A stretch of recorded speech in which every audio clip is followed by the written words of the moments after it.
So hey guys, welcome back to my video. स्वागत है आप सबका मेरे इस यूट्यूब चैनल में। सो गाइस, जो आज की इस वीडियो का टॉपिक होने वाला है, ये टॉपिक होने वाला है काफ़ी ज़्यादा इंटरेस्टिंग, क्योंकि आज की इस वीडियो में हम बात करने वाले हैं कि आपको अपनी लाइफ में कहाँ अपनी मनी इन्वेस्ट करनी चाहिए, where to invest your hard earned money. तो इस वीडियो में मैं आपको ये बताने वाला हूँ कि आपको अपनी मनी, अपना पैसा कहाँ इन्वेस्ट करनी चाहिए। और इस वीडियो में आपको ये भी बताने वाला हूँ कि आपको आपकी एज के अकॉर्डिंग, आपकी रिस्क मैनेजमेंट के अकॉर्डिंग एंड आपके टाइम के अकॉर्डिंग मैं आपको बताने वाला हूँ कि आपको अपनी मनी कहाँ इन्वेस्ट करनी चाहिए। तो ये वीडियो होने वाली है काफ़ी ज़्यादा इंपॉर्टेंट आप सभी के लिए। तो इस वीडियो को आप पूरा देखना, बिल्कुल भी स्किप मत करना, क्योंकि अगर आपने स्किप कर दिया तो आपको ये वीडियो बिल्कुल समझ नहीं आने वाली। तो इस वीडियो को पूरा देखना। एंड अगर आपने अभी तक मेरा यूट्यूब चैनल सब्सक्राइब नहीं किया तो गाइस वेट किस बात का, अभी जाके सब्सक्राइब करो और बेल आइकन को दबाना मत भूलना, जिससे आपको मेरी वीडियो की नोटिफिकेशन सबसे पहले मिले। सो गाइस चलिए फटाफट स्टार्ट करते हैं इस वीडियो।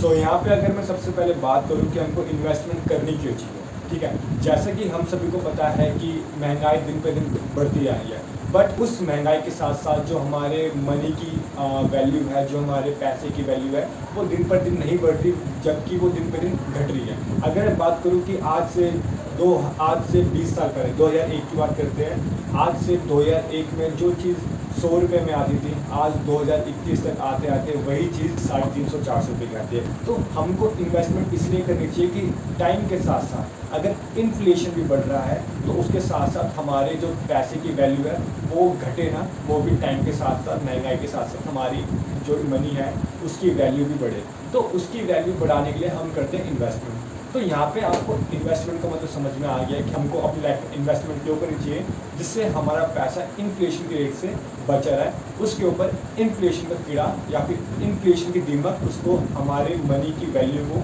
चाटे ना, ठीक है। यहाँ पे अब मैं बात करता हूँ कि हमको कहाँ पर इन्वेस्ट करना चाहिए, कितने टाइम के लिए इन्वेस्ट करना चाहिए, और क्या हमको रिस्क लेकर या फिर मॉडरेट फॉर्म में या फिर लो मॉडरेट फॉर्म में इन्वेस्ट करना चाहिए या फिर नहीं करना चाहिए। तो अगर मैं बात करूँ यहाँ पे, सबसे पहले बात करते हैं उन लोगों की जिनकी एज 18 से लेकर 30 तक की एज में, ठीक है। देखो यार, तुम्हारी एज एक ऐसी एज है जब तुम अपनी लाइफ में रिस्क ले सकते हो, ठीक है। तो मैं अगर बात करूँ 20 से लेकर 30 की एज के लोगों की, तो जो उसका रिस्क और प्रॉफिट रेशियो हो ना, वो उनका थोड़ा एग्रेसिव होना चाहिए, क्योंकि यही टाइम है जब तुम रिस्क ले सकते हो। क्या तुम 40-50 उम्र में रिस्क ले सकते हो? नहीं, आप 40-50 की उम्र में रिस्क नहीं ले सकते। तब आपको खेलनी पड़ेगी सेफ गेम अपनी मनी को लेके, ठीक है, क्योंकि उस टाइम आपकी एज हो चुकी होगी या फिर आपके ऊपर काफ़ी सारी रिस्पॉन्सिबिलिटीज आ चुकी होगी। बट 18 to 30 एक ऐसी है जब आपके पास ज़्यादा रिस्पॉन्सिबिलिटी नहीं आती, यही टाइम होता है अपना करियर बनाने का, ठीक है। तो यहाँ पे क्या है, अगर आपके एज 20 से लेकर 30 तक है तो आपको रिस्क प्रॉफिट जो होना चाहिए आपका, वो होना चाहिए एग्रेसिव।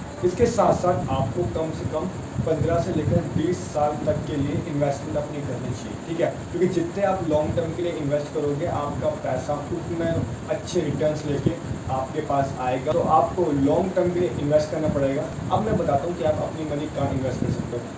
आप अपनी मनी स्टॉक मार्केट में इन्वेस्ट कर सकते हो, क्योंकि यही टाइम है कि आप स्टॉक मार्केट को जान पाओगे, स्टॉक मार्केट को समझ पाओगे, ठीक है।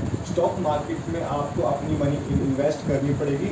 स्टॉक मार्केट क्या होती है, आई बटन पे लिंक आ रहा होगा, मैंने वहाँ पर सब कुछ स्टॉक मार्केट के बारे में बेसिक से बेसिक चीज़ें बता रखी है। अगर आप वो वीडियो देख लोगे तो आपको बिल्कुल सब कुछ हो जाएगा क्लियर, ठीक है। अगर मैं यहाँ पे बात करूँ 30 से लेकर 50 एज तक के लोगों की, कि उनका जो रिस्क और प्रॉफिट नेचर है वो कैसा होना चाहिए। उनका जो रिस्क और प्रॉफिट नेचर होना चाहिए वो थोड़ा मॉडरेट होना चाहिए। मतलब ऐसा नहीं कि तुम वो बहुत ज़्यादा रिस्क ले रहे या फिर बहुत ज़्यादा लो में चल रहे, ठीक है, क्योंकि ये एज एक ऐसी एज होती है जब आपके पास फैमिली रिस्पॉन्सिबिलिटी आ जाती है, जब आपके पास बच्चों की रिस्पॉन्सिबिलिटी आ जाती है, मतलब नॉर्मल 50-50 हो, ठीक है।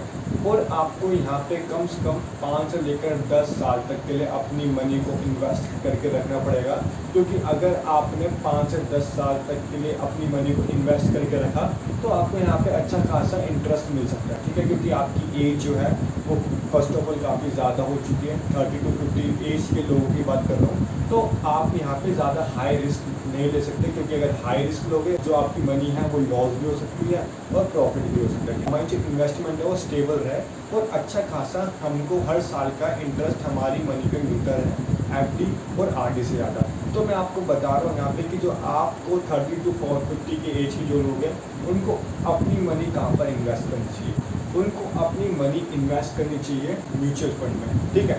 अगर आपको म्यूचुअल फंड नहीं पता क्या होता है तो मैं इसके ऊपर भी वीडियो बना दूंगा, या फिर अगर मैंने बना रखी होगी तो मैं आई बटन पर डाल दूंगा, आप वहाँ पर जाके देख लेना कि म्यूचुअल फंड क्या होते हैं, ठीक है। तो आपको म्यूचुअल फंड में अपनी मनी इन्वेस्ट करनी होगी। आई होप आपको ये दोनों पॉइंट समझ में आ गए होंगे।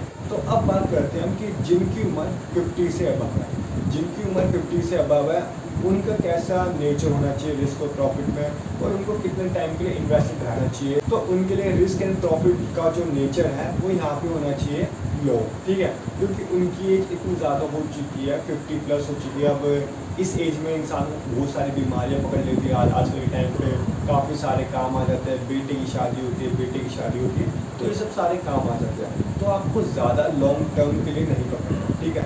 आपको ज़्यादा लॉन्ग टर्म के लिए अपनी मनी इन्वेस्ट करके नहीं रखनी, ना स्टॉक मार्केट में इन्वेस्ट करनी है, ना म्यूचुअल फंड में इन्वेस्ट करनी है। तो आपको यहाँ पे जो अपनी मनी है वो आपको इन्वेस्ट करनी पड़ेगी कहाँ पर, एफडी और आरडी में। हाँ, मुझे पता है कि वहाँ पे इंटरेस्ट स्टॉक मार्केट और म्यूचुअल फंड से बहुत ही ज़्यादा कम मिलता है, बट यहाँ पे मैं आपकी एक सिचुएशन देख के कह रहा हूँ। इसके साथ साथ आपके पास जो कैपिटल है वो आपका काफ़ी ज़्यादा इंपॉर्टेंट कैपिटल है। अब आप 50 की उम्र में कहीं जाके कमाने नहीं वाले, तो आपने जो पैसा बचा रखा है आपको उसी को ही एक अच्छी जगह देख के इन्वेस्ट करें। तो आप यहाँ पे रिस्क तो ले नहीं सकते, क्योंकि अगर आपने फॉर एग्जांपल रिस्क ले भी लिया और आपका अगर मनी लूज़ भी होगी तो प्रॉब्लम आ जाएगी आपके साथ, ठीक है। आई होप आपको ये तीनों पॉइंट समझ में आ गए होंगे।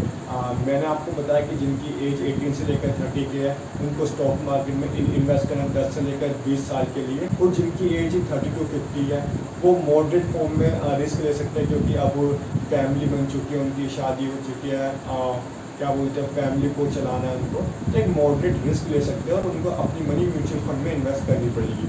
अगर म्यूचुअल फंड आपको नहीं पता तो आई बटन पे लिंक आ रहा होगा, वहाँ पे जाकर वीडियो देख सकते हो, ठीक है।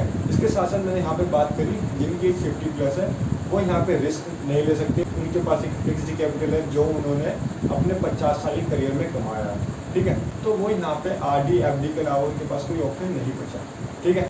तो आई होप आपको ये तीनों पॉइंट समझ में आए होंगे। अगर आपको ये तीनों पॉइंट समझ में आए तो बहुत अच्छी बात है, और बाकी आप ध्यान से इन्वेस्ट करना, ठीक है। और अगर आपको वीडियो अच्छी लगी हो तो वीडियो को लाइक कर देना, कमेंट करके बताना कि आपको वीडियो कैसी लगी।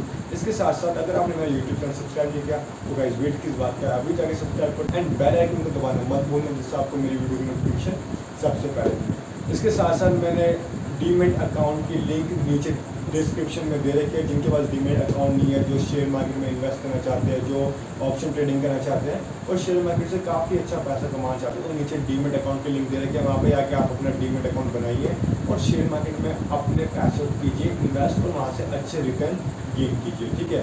और अगर आपने मेरी शेयर मार्केट वाली वीडियो नहीं देखी बेसिक, तो आई बटन पे क्लिक करके आप वो मेरी वीडियो देख सकते हैं। बाकी हम मिलते हैं आपसे अब अपनी अगली वीडियो में, तब तक के लिए जय सांवरिया, साइनिंग ऑफ।